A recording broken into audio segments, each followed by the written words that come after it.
Ito, ang latest weather update.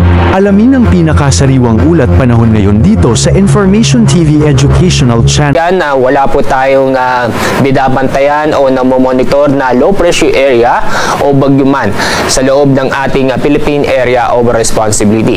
Ang nakakaapekto sa ating bansa, itong shear line na umaabot po sa may extreme northern Luzon, samantalang itong easterlies o ito yung mainit na hangin ay naapektuhan itong silangang bahagi ng Luzon at galing din po sa may Visayas.